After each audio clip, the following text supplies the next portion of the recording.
Aujourd'hui, nous allons parler d'un classique de la littérature anglaise et je veux bien sûr parler d'Orgueil et préjugés de Jane Austen.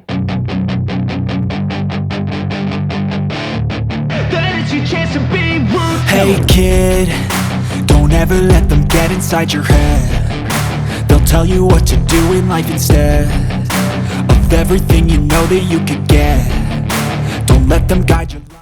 Bonjour à tous, c'est Divine, je vous retrouve aujourd'hui pour une nouvelle vidéo où je vais vous parler d'Orgueil et préjugés de Jane Austen dans le cadre d'un livre que l'on m'a conseillé et qui était dans ma palle. Aujourd'hui, c'est une vidéo qui est faite dans le cadre du concept expérience que je fais sur cette chaîne. Le but de ces vidéos expérience est tout simplement de lire des livres que l'on m'a recommandés ou alors des livres via un thème. Souvent, ça va me sortir de ma zone de confort. Il y a également bien sûr mon avis sur les livres en question ainsi que des recommandations ou pas vis-à-vis de ces livres. Pour aujourd'hui, vous l'aurez compris, je vais donc lire Orgueil et préjugés de Jane Austen et c'est un livre qu'une amie m'a choisi et qui était présent dans ma palle. Le livre que j'ai lu et qui était dans ma palle était donc de la collection Cranford. J'ai déjà lu ce livre il y a plus de 10 ans maintenant et ça a été à l'époque un énorme coup de cœur. Pour vous dire à quel point j'avais adoré cette œuvre à l'époque, j'avais ensuite pu regarder le film avec Keira Knightley, Orgueil et préjugés, sorti en 2005 et qui est depuis mon film préféré. C'est donc une relecture pour cette expérience, mais j'en suis très heureuse parce que de moi-même je suis quasiment sûre que ce livre serait resté encore quelques années dans ma palle,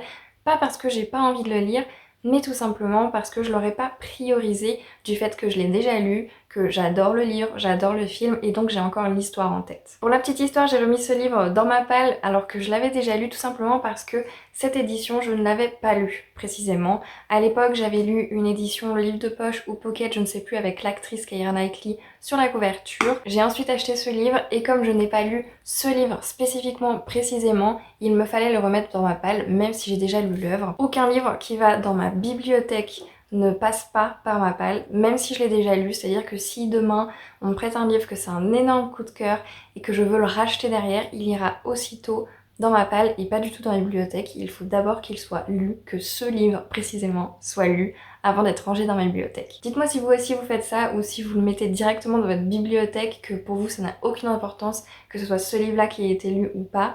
Pour ma part, c'est super important. Alors, pour ce qui est de mon avis sur ce livre, pour cette relecture. Franchement, sans grande surprise, j'ai adoré cette lecture encore une fois. Je trouve que les personnages de Jane Austen sont vraiment de vraies pépites. Madame Bennet et Monsieur Collins sont vraiment juste génialissimes. Je les adore tout en les détestant en même temps. Ils me font vraiment pitié tous les deux, mais en même temps, ils sont typiques, ils ont leur personnalité et pour ça on les adore. Évidemment 10 ans voire plus sont passés depuis ma première lecture, mais je suis toujours en amour de Lizzie et Monsieur Darcy. Par contre, j'ai redécouvert avec grand plaisir le personnage de Jane qui ne m'avait absolument pas marqué à l'époque. Aujourd'hui, une fois adulte, je peux dire que j'adore ce personnage. Elle voit toujours le bon chez les gens et je trouve ça très beau. J'ai adoré via cette œuvre redécouvrir les paysages naturels anglophones de l'époque, l'impression de lenteur, de prendre le temps, de profiter de la vie, de pouvoir se promener et de profiter de la nature est juste un réel délice dans cette œuvre. Et c'est tellement dépaysant quand on est habitué à notre vie à 1000 à l'heure d'aujourd'hui, où la ville a pris un grand pas sur nos vies, où même si on vit en pleine campagne de toute façon avec les écrans, etc., il faut tout faire au plus vite, etc. C'est vraiment un délice de découvrir à quel point dans cette œuvre les choses vont lentement, les gens peuvent prendre le temps de lire, d'écrire des lettres, de se promener, de discuter. Clairement, c'est quelque chose que j'aimerais beaucoup retrouver aujourd'hui. Je ne sais pas exactement de quelle manière, mais je pense que c'est un peu ce que je retrouve quand je lis, cette impression de lenteur, de redécouvrir un autre paysage, de vraiment m'évader de la réalité en ralentissant, en prenant le temps de lire. En tout cas, j'ai clairement retrouvé ce que je recherchais en lisant ce livre via tous ces paysages anglophones. Quelque chose dont je ne me souviens absolument pas à l'époque, en même temps ça fait plus de 10 ans, mais vu que j'étais extrêmement jeune à l'époque, je pense pas que c'est quelque chose qui m'a marqué, ou en tout cas peut-être que je n'avais pas compris cette nuance à l'époque. Mais en tout cas, aujourd'hui, je peux dire que j'adore l'humour qui est présent dans ce livre. J'ai grandement apprécié les situations drôles et gênantes, c'est absolument du génie. Les repas où la mère est en train de parler, de dire des choses où elle est super gênante et que Lizzie est là et qu'elle sait et qu'elle ne peut rien faire à part juste avoir honte de sa mère. J'ai juste trouvé ça absolument génialissime. Orgueil et préjugés, c'est une bonne intrigue avec un bon rythme et des rebondissements agréables. On y retrouve vraiment une lecture légère et fluide, ce qui n'est pas vraiment ce qu'on pense retrouver quand on parle de littérature classique. Orgueil et préjugés, c'est aussi de belles leçons sur les relations humaines, sur l'orgueil, les préjugés forcément et la vanité, mais également de belles leçons sur les remises en question. J'ai pas trop l'habitude d'en parler, mais je vais parler ici de l'objet livre, donc de la collection Cranford, je sais pas.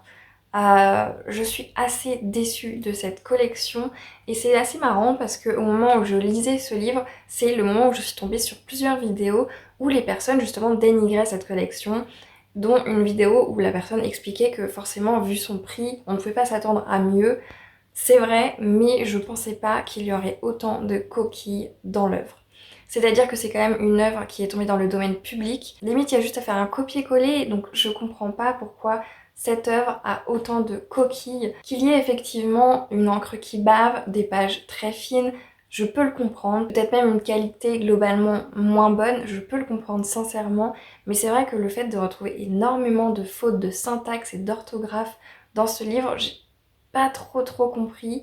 Parfois vous avez le EET, parfois le EEST, parfois vous avez juste le nom des personnages qui est inversé. Je crois qu'à un moment donné on parlait de Darcy, mais en fait on nous a donné un autre nom. Enfin, c'est très compliqué pour moi de comprendre ça. Je suis pas dans le métier donc je peux pas dire, mais c'est vrai que ça m'a énormément déçue vis-à-vis de ça. Je pouvais pas m'attendre à une qualité niveau objet vu le prix, soit, mais je pensais pas qu'au niveau du texte il y aurait des coquilles.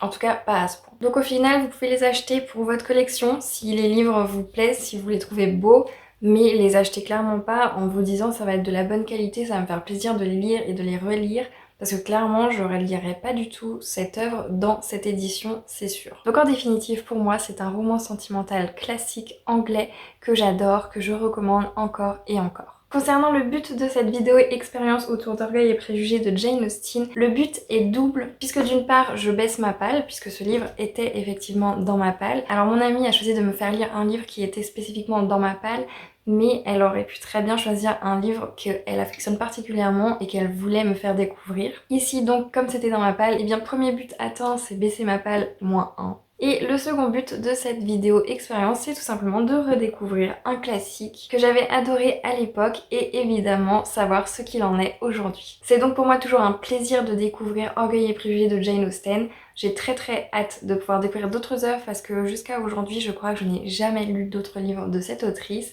Pourtant, je l'adore dans Orgueil et préjugés, il n'y a aucune raison que je n'aime pas ces autres œuvres. Si jamais vous avez un titre de Jane Austen que vous aimez particulièrement et que vous me recommandez, n'hésitez pas à me le dire dans les commentaires. N'hésitez pas non plus à me dire dans les commentaires si vous souhaitez me voir faire une vidéo expérience sur un sujet ou une thématique précise. En attendant, cette vidéo est désormais terminée et sur ce, je vous souhaite à toutes et à tous de très belles lectures et je vous dis à la prochaine.